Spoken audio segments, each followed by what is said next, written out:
Bonjour, je m'appelle Marie-Pierre Saint-Hilaire, je suis présidente d'Egenda. En fait, on est une organisation spécialisée dans la transformation des affaires, autant technologiques qu'humaines. Ce qui me caractérise, en fait, c'est que je suis complètement passionnée de tout ce qui est humain, de tout ce qui est développement de compétences et évidemment de l'évolution de notre société dans un monde complètement en mouvement. Je suis très heureuse de pouvoir vous parler aujourd'hui parce que j'ai su entre les branches comment votre cours d'éducation physique et l'éducation physique est importante au cégep maintenant. Et vous aviez eu accès à des cours complètement différents de mon expérience à moi il y a déjà là plusieurs années. Alors, je voudrais vous féliciter, point numéro 1, et vous dire que si j'avais eu un bagage important autour de ma vingtaine, je serais probablement une meilleure sportive et probablement une meilleure entrepreneur, une meilleure mère que je l'ai eue et que j'ai dû apprendre par moi-même. Donc, quand on m'a parlé du projet et de vous parler, je me suis posé la question comment je pourrais contribuer à l'évolution de votre bien-être et l'évolution de qui vous êtes pour les prochaines années. Et j'aimerais vous partager 3 éléments importants qui ont vraiment fait une différence dans ma carrière, mais aussi dans la femme que je suis.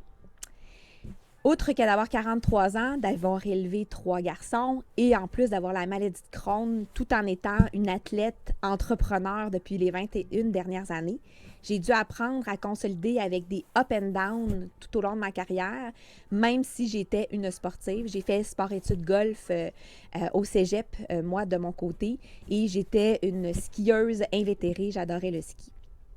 Alors, ce qui m'a vraiment, vraiment donné un coup de main dans mon évolution depuis ce jour, c'est point numéro 1, d'apprendre à apprendre. Alors, apprendre à apprendre, sachez que c'est la compétence en 2021 la plus importante pour le marché du travail, mais pour se développer comme être humain. Mais c'est tout aussi vrai au niveau, évidemment, du sport et des activités. Apprendre à apprendre, ça veut dire explorer, ça veut dire expérimenter, ça veut dire ne pas avoir peur de faire des erreurs et surtout, ça veut dire qu'au-delà de la peur d'apprendre quelque chose de nouveau, bien, il y a toute une question de gestion de muscles du cerveau, de pouvoir plonger dans un univers un peu inconnu. Donc, ça marche pour les sports et les activités physiques. Ça veut dire de tester, pas juste tester vos limites, tester des trucs, des activités que vous ne penseriez même pas être intéressé à ça. Et vous allez voir à quel point que naturellement, vous allez avoir une plus grande facilité à apprendre dans toutes les sphères de votre vie. Le numéro 2, qui a été vraiment très cher à mon cœur, c'est d'avoir de l'impact. Donc, de l'impact sur la collectivité. Alors, comment avoir ça?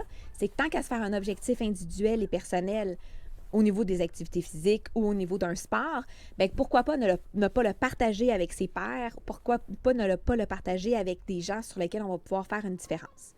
Donc, exemple, quand j'ai été très malade et que j'ai voulu me refaire une santé, j'ai décidé de recommencer à courir pour pouvoir, évidemment, me remettre en shape. Et plutôt que de me dire « je vais me faire un demi-marathon seul », j'ai parti une offre de ramasser des fonds pour la maladie de Crohn et en même temps de pouvoir avoir des gens qui allaient marcher et courir avec moi. En moins de 2, on s'est retrouvés 32 à marcher, à courir et ça m'a permis de faire mon demi-marathon. Pas obligé d'être un grand défi, ça peut être simplement aussi prendre une marche avec votre grand-mère ou ça peut être d'aller faire de la course avec une amie ou un ami, tout simplement un beau dimanche matin. Alors, de l'impact collectif, c'est un peu aussi redonner au suivant. Mon numéro 3, super important, la gestion de l'énergie. Il faut être en bienveillance avec soi-même, ce qui veut dire que notre énergie n'est pas toujours la même tous les jours. Donc, oui, s'écouter, mais pas trop. Gérer notre énergie, comprendre, connaître notre corps, comprendre quand est-ce qu'on a plus d'énergie, quand est-ce qu'on en a moins, c'est quoi nos cycles durant tout au long de l'année et utiliser ça.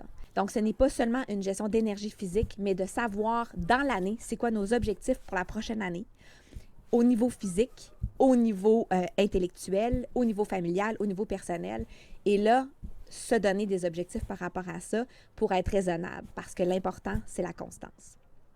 Alors, je vous souhaite de garder une constance, d'avoir du plaisir et aussi, rappelez-vous que malgré que vous avez une condition physique, comme moi, par exemple, avec la maladie de Crohn, l'important, c'est de bouger un peu, tout le temps, de façon constante, d'aimer ça, de ne jamais lâcher.